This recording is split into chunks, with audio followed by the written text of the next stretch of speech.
देखिए हम पढ़ने वाले हैं आज समाकलन। समाकलन क्या होता है? अब तक हम जो पढ़ने का कार्य कर रहे थे तो वो था अवकलन। तो अवकलन क्या था, अवकलन को कैसे सॉल्व कर रहे थे, अवकलन को समझने की क्या कंडीशन थी, उनके बारे में हमने काम किया। अब सेम उसी का अपोजिट हम पढ़ेंगे समाकलन। समाकलन के बारे में, समाकलन करते कैसे हैं, समाकलन होता क्या है, समाकलन का क्या गुण है, इसको सॉल्व करने को, समाकलन को सॉल्व करने से हमको प्राप्त क्या होगा, इसका लाभ क्या है और दैनिक जीवन में इसका प्रयोग क्या है, इसको हम इसके अंदर समझेंगे।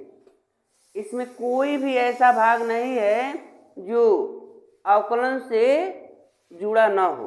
अगर आप अवकलन करना जानते हैं तो समाकलन को आसानी से समझ लेंगे।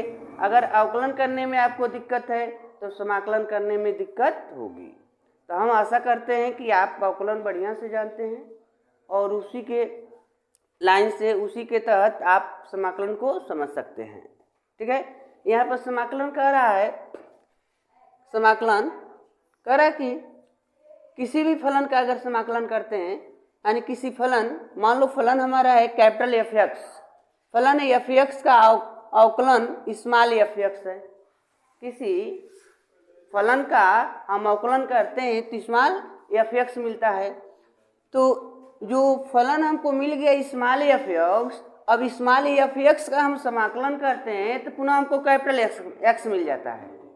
ठीक है, यानी अगर F x, capital F x का अवकलन है स्मॉल एफ एक्स, तो स्मॉल एफ एक्स का जब हम समाकलन करते हैं तो कैपिटल एफ एक्स मिल जाता है। मतलब सेम उसका उल्टा, उसका अपोजिट है। क्या अपोजिट है? यानी आपने कैपिटल एफ एक्स का अवकलन किया तो स्मॉल एफ एक्स प्राप्त हुए और स्मॉल एफ एक्स का समाकलन किए तो कैपिटल एफ एक्स प्राप्त हुआ। मतलब आप जहाँ से चल रहे हैं और किसी मंजिल को प्राप्त किए, पुनः वहाँ से वापस जहाँ से चले थे वहीं पर आ जाते हैं, तो उसी को क्या कर रहे हैं, समाकलन कर रहे हैं। समाकलन बहुत कुछ नहीं है। आप यहाँ से चलना शुरू करते हैं, यहाँ तक पहुँचे और पुनः यहीं से आप यहाँ आ गए तो यह समाकलन है। ठीक है, आप यहाँ से यहाँ गए तो अवकलन है। ठीक है, आप पुनः आप अपने घर चले गए वापस तो समाकलन है। बस इतना ही डिफरेंस है इसमें। आप अपने स्थान से किसी स्थान दूसरे स्थान जाते हैं और पुनः उस स्थान से अपने प्रारंभिक स्थान चले जाते हैं तो क्या है, समाकलन है। ठीक है, तो वही बात है कि जो कैपिटल एफ एक्स का अवकलन स्मॉल एफ एक्स है तो स्मॉल एफ एक्स का समाकलन कैपिटल एफ एक्स है। समाकलन को कह रहा है कि इस चिन्ह से प्रदर्शित करते हैं। समाकलन का जो चिन्ह होता है जो यहाँ पर बनाया गया है, अगर समाकलन के चिन्ह को थोड़ा सा ऐसे कर देंगे तो एफ बन जाएगा, स्मॉल लेटर का एफ बन जाता है। तो जो स्मॉल लेटर का एफ है उसमें उसके जो कहीं भी उसके किसी भी अंग को काटने का काम मत करो तो समाकलन है। आज जब उन्हीं के अंग को कहीं ना कहीं से कट कर देते हैं तो एफ हो जाते हैं। ठीक है, तो इसलिए अब समाकलन को अगर समझा जाए कि समाकलन हम कैसे निकालेंगे तो पहले ही हम समझेंगे कि अवकलन कैसे निकाल रहे थे। ठीक है, तो अवकलन कैसे निकाल रहे थे ये देखते हैं। मान लो जैसे माना कि हमारे पास कोई कैपिटल, यहाँ नोट किया गया है ना, तो कैपिटल एफ एक्स वाई है, वाई बराबर कैपिटल एफ एक्स, मतलब एक फलन है और इसका हम अवकलन करने जा रहे हैं। तो जब इसका अवकलन करते हैं तो लिखते हैं d y by D x. तो देखो डी बाई डी एक्स, यानी यहाँ लिख दिए कैपिटल एफ एक्स और कैपिटल एफ एक्स का अवकलन पा गए स्मॉल एफ एक्स। ठीक है, स्मॉल एफ एक्स से आपका अवकलन हो गया। तो किसका अवकलन हुआ जी, D by D X capital F X बराबर स्मॉल एफ एक्स, यही ना मिला। अगर इनको हम इधर ट्रांसफर कर, देखो इसमें भी एक्स है और इसमें भी एक्स है। आपको बताया गया था कि जो पद दिए जाते हैं, वाई के मान दिए जाते हैं, तो वाई के मान में जो एक्स है कि टी है कि जेड है, यानी किसके सापेक्ष आपको समाकलन करना है, किसके सापेक्ष आपको अवकलन करना है। जिसके सापेक्ष अवकलन करते हैं उसको नीचे नोट करते हैं। अब इस फलन में x दिया गया है तो लिखा गया है डी बाई डी एक्स। अगर यहाँ पर t रहता है तो डी बाई डी टी, यहाँ पर p रहता है तो डी बाई डी पी। जो फलन दिया जाता है जिसके पद में रहता है उसी के सापेक्ष उसका अवकलन करते हैं। तो यहाँ पर x है तो x के सापेक्ष, तो उसी प्रकार जब फलन दिया जाएगा तो उसमें ये देखेंगे कि उस फलन में कौन सा पद है जिसके सापेक्ष हमको समाकलन करना है। तो देखो इसका ना हमको समाकलन करना है तो इसमें भी तो x है तो x के सापेक्ष समाकलन किए जाएंगे। तो देखो यहाँ से अगर ये dx जो है इसको ट्रांसफर कर दे तो d f x equal to क्या हो जाएंगे यहाँ पर एफ एक्स और डी एक्स। ठीक है, अब दोनों पक्षों में अब ये चिन्ह हम लगा देंगे, समाकलन का चिन्ह लगा देंगे लेने पर। तो यहाँ हो जाएगा समाकलन का चिन्ह और पहले ये नोट करेंगे F x D x, sorry खाली डी ना है, एफ एक्स डी और इधर समाकलन एफ एक्स डी एक्स। तो देखो इनको पहले नोट करते हैं, समाकलन एफ एक्स डी एक्स, ठीक है, एफ एक्स डी एक्स। लेकिन ये किसके स्थान पर आए हैं, ये एफ एक्स का अवकलन किए थे तो आया है कैपिटल एफ एक्स। तो इस पूरे के स्थान पर केवल लिख देंगे एफ एक्स, ऐसे इनका समाकलन हो जाएगा। लेकिन कभी कभी ऐसा होता है, देखो कभी कभी हम एक्स स्क्वायर प्लस 2 का अवकलन करते हैं तो इनका अवकलन तो 2x हो जाते हैं और इनका 0 हो जाता है ना। तो मान लीजिए जो x के पदों में था तो उसका तो हम अवकलन ऐसे प्राप्त कर लेंगे, लेकिन ये जो कांस्टेंट है जिसका अवकलन 0 हो गया है वो तो नहीं मिलेगा। हम तो केवल उसी को न पा पाएंगे जो एक्स स्क्वायर का अवकलन 2x, तो 2x का अवकलन एक्स स्क्वायर, ठीक है, एक्स स्क्वायर का अवकलन 2x तो समाकलन एक्स स्क्वायर, तो 2 का अवकलन 0 तो 0 का समाकलन हमको तो 2 मिलवे नहीं किया। अगर कहते हो कि 0 का अवकलन समाकलन 2 होगा तो कभी कभी 1 रहता है तो 1 को भी तो 0 लिखते हैं, तो 0 का समाकलन तो 1 नहीं ना लिख दोगे, कोई भी कांस्टेंट नंबर हो सकता है। तो इसके लिए बताया गया कि जब आप समाकलन करेंगे या कोई पद मिले तो उसके साथ प्लस सी करते जाएंगे, कांस्टेंट नंबर आपको मिल जाएगा। जो भी नंबर होगा यहाँ पर वो सी लिख देंगे, और अगर सी का मान निकालना चाहेंगे तो सेम वही नंबर पता चलेगा आपको जो उस फलन में कांस्टेंट नंबर दिया जाए। तो इस प्रकार ये तो समाकलन करने का कंडीशन हो गया, ऐसे आप समाकलन करेंगे। ठीक है, अगर एग्जाम्पल देखना चाहते हैं एक तो हम एग्जाम्पल दिखा रहे हैं, देखो तो एक एग्जाम्पल दिखाते हैं तुमको। एग्जाम्पल क्या है, मान लो कि y बराबर एक्स स्क्वायर है या एक्स क्यू है, ऐसे कुछ भी हो सकता है। और कहता है कि इसका अवकलन बताओ। ठीक है, तो जैसे तुम अवकलन निकालते हो तो d y by D x करते हो, यानी डी बाई डी एक्स और इनकी जगह पर क्या लिख दिया एक्स क्यू। तो एक्स क्यू का अवकलन क्या लिखते हो, जितना पावर है आगे नोट करते हो, 3x की पावर 3 माइनस 2, यानी हो गया 3x की पावर 2, सॉरी -1 होता है और ये घटाएंगे तो -2, यानी 3x की पावर 2 हो गया। ठीक है, तो हमने किसका अवकलन पाया भाई, एक्स क्यू का अवकलन, x की पावर 3 का अवकलन। अब प्रश्न कहता है, अगर प्रश्न कहता है कि 3x स्क्वायर का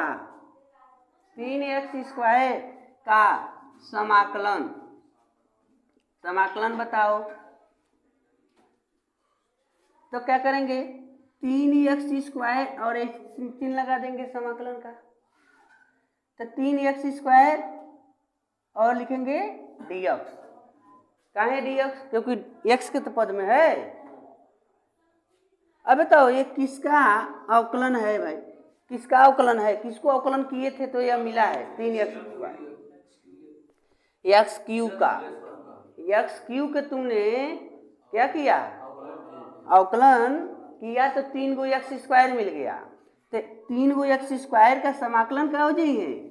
एक्स के क्यू और इनके संग में प्लस 3 जोड़ दोगे, सॉरी c जोड़ दोगे, ठीक है। तो सेम इतना, जैसे कि यहाँ देखो एक और, जैसे कि अगर हम कहें कि d/dx साइन x का अवकलन बताओ, तो साइन का अवकलन क्या होता है? cos x, ठीक है। अगर ये कहा जाए कि cos x dx यानी cos का समाकलन बताओ, तो बताओ cos किसका अवकलन है? cos किसका अवकलन है? साइन का। तो cos का समाकलन क्या हो जाएगा?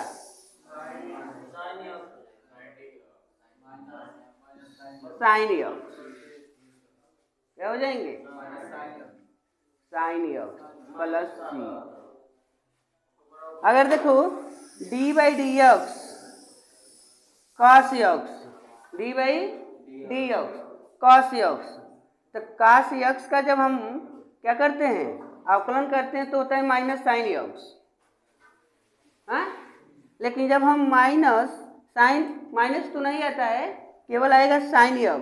तो साइन x का जब हम समाकलन करेंगे तो देखो साइन का माइनस साइन कास करना होता है, लेकिन इसमें तो साइन है नहीं, तो इसका जब समाकलन करोगे तो माइनस cos x, माइनस इसको दे दिया जाएगा।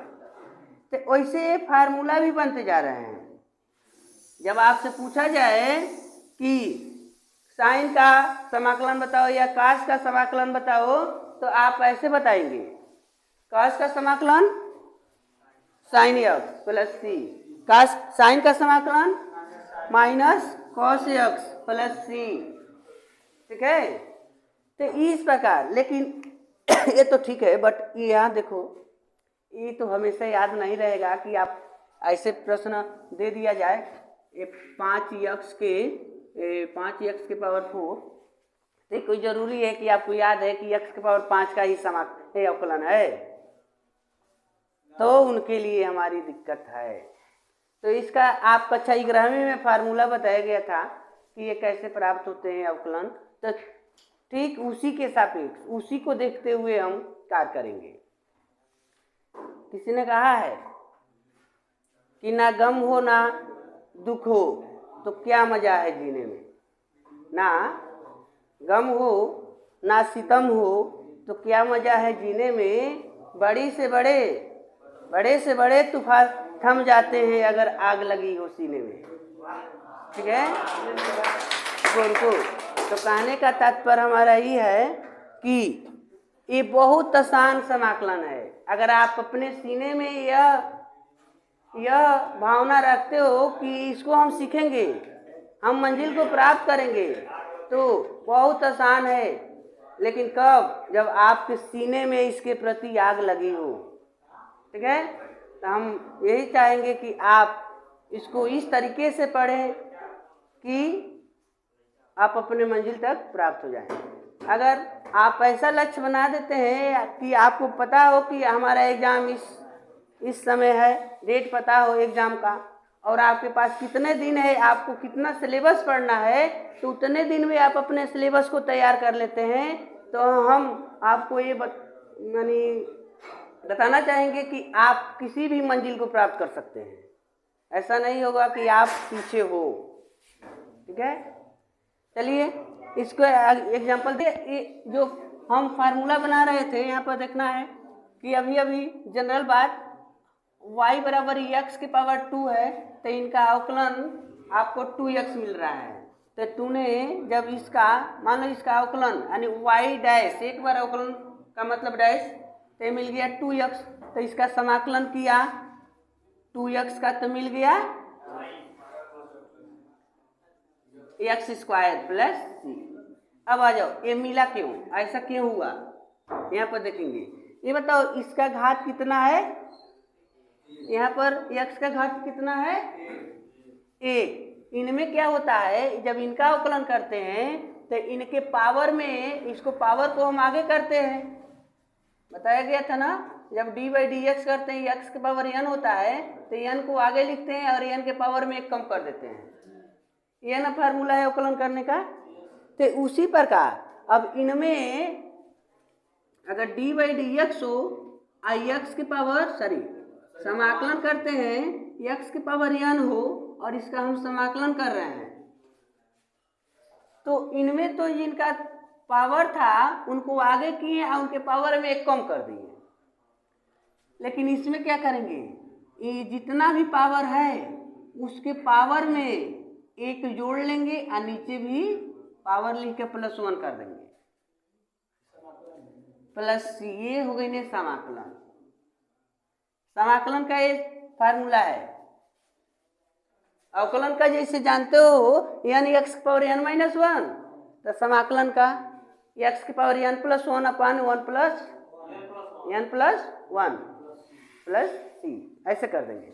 जैसे कि अभी देखो इसका मान तूने x² + c पाया ना, तो देखो यहाँ अगर समाकलन 2x के पावर 1 है और इसका तुमको समाकलन करना है तो कांस्टेंट नंबर इसमें भी कॉमन कर रहे थे और कांस्टेंट नंबर इसमें भी कॉमन करेंगे, तो ऐसे लिख देना है 2 समाकलन x की power 1 dx, constant number common कर दिया गया।